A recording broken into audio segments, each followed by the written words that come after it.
Hello everyone. इस video में हम class 10 food with without feet का चैप्टर 4 रीड करेंगे जिसका नाम है द क्वेश्चन ऑफ ट्रस्ट। तो चलिए शुरू करते हैं। Everyone thought the Horens Danny was a good honest citizen he was about 50 years old and unmarried, and he lived with a shopkeeper who worried over his health. In fact, he usually were every well and happy except for extracts of hair every he were in summer. He made looks and was successful enough and his business to have two helpers. Yes, Horace Denny was good and respectable, but not completely honest. 15 years ago, Horace and served his first and only sentence in prison library. He loved rare, expensive books, so he robbed a safe every year. So each year he planned successfully just what he would do. Stole enough to last for 12 months and secretly bought the books he loved through an agent. Now walking in the bright July July sunshine, he felt sure that this year robbery was going to be as successful as all the others. For 2 weeks, he had been studying the house of the Shotover Grange, looking at its room, its electric wearing its path and its garden. This afternoon the two servant was remained in the grange while the family was in London and had gone to the movies. Horace saw them go, and he felt happy in spite a little tickle of hay fever in his nose. He came out from behind the garden wall, his tools carefully packed in a bag on his back. There were about 15,000 pounds worth of jewelry in the grain safe. If he sold them one by one, he expected to get at the last 5,000 enough to make him happy for another year. There were three very interesting books coming up for sale in the autumn. Now he would get the money he wanted to buy them. He had seen the shopkeeper hang the key to the kitchen door and a hook outside. He put on a pair of gloves to the key and opened the door. He was always careful not to leave any fingerprint. A small dog was lying in the kitchen. I made a noise and moved its tail in a friendly way. All right, Shri, Horan said as he passed. All you had to do to keep dogs quiet was to call them by their right name and show them love. The safe was in the drawing room behind a rather poor painting. Horace wondered for the moment whether he should collect picture inset of books, but they took up too much room in the small house. Books were better. There was a great bowl of flowers on the table, and Horace felt his nose tickle. He gave a little sneeze, but and then put down his bags. He carefully arranged his tools. He had 4 hours before the servant returned. The cave was not going to be hard to open. After all, he had lived with locks and safes all his life.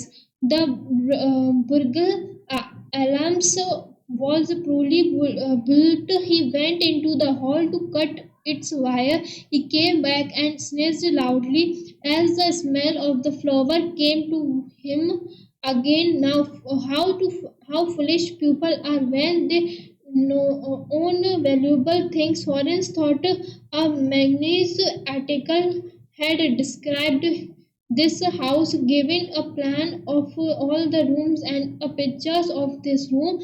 The waiter had even maintained that the painting had a shape, but Horace found that the flower were hindering him in his work. In his work, he buried his face in his hard chef. Then he heard a voice say from the doorway, "What is it? A cold or hay fever?" Before he could think, Horan said, "Hay fever," and found himself sneezing again. The voice went on, you can cure with it with a special treatment. If you find out just what plant gives you the disease, I think you did better see a doctor. If you are serious about your work, I heard you from the top of the house just now." It was a quite kindly voice, but one with a firmness in it. A woman was standing in the doorway and Shiri was rubbing against her. She was young, quite pretty, and was dressed in a red. She walked to the fireplace and straight of the ornaments there. Down, Shiri, she said. "Anyway, what do you think? I had been away for a month." She smiled at Horace and went on.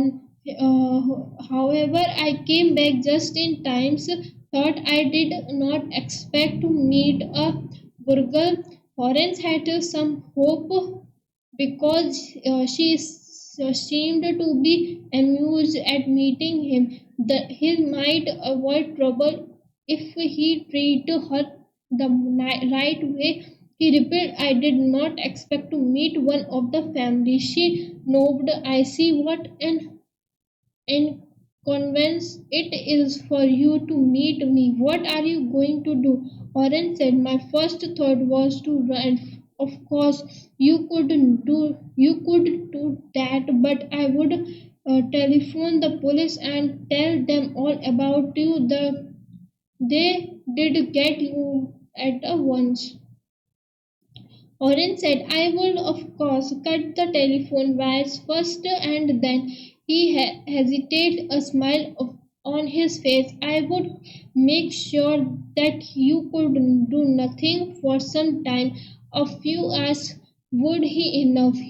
She looked at him seriously. You did hunt me." Horace paused and then said, "I think I was trying to frighten you when I said that."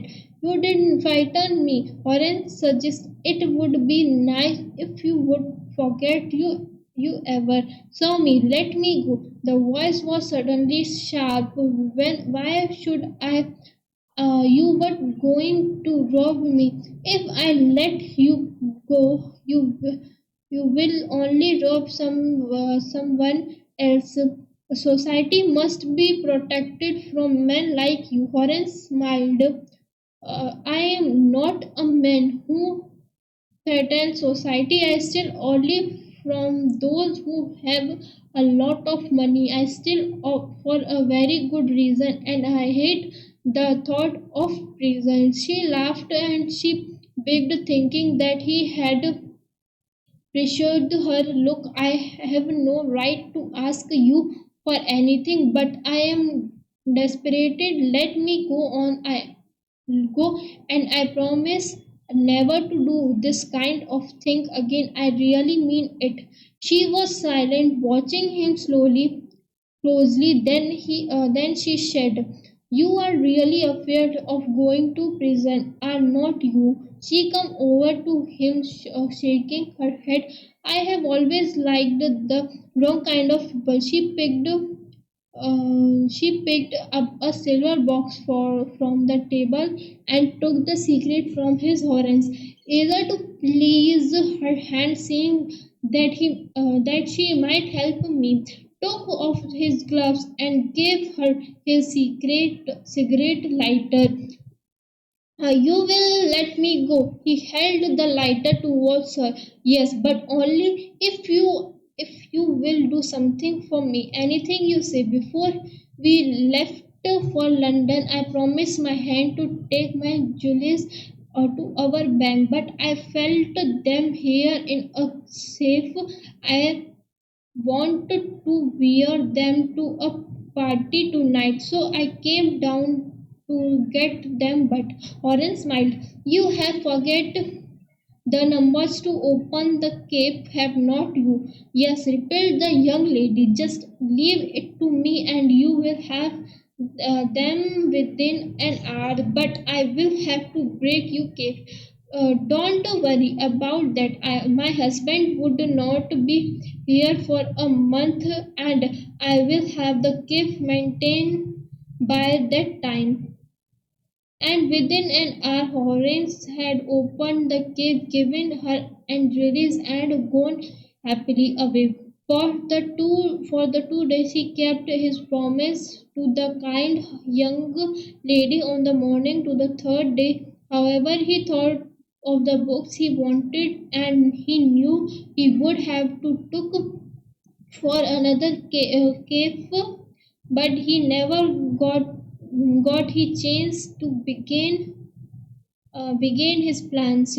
By noon, a policeman had arrested him for a jewelry robbery at Shotover Gang. His fingerprint, for he had opened the cave without gloves, were were all over the room, and no one believed him when he said that the wife of the owner of the house had asked me to open the cave for her. The wife herself, a gray-haired, sharp-thought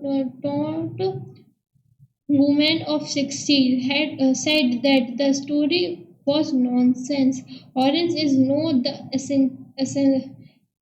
assistants librarian in the prisons. He often think of the charming, clever young lady who was in the same profession as he was, and who tricked him. He get very angry when anyone talks about honor among them thieves. Thank you.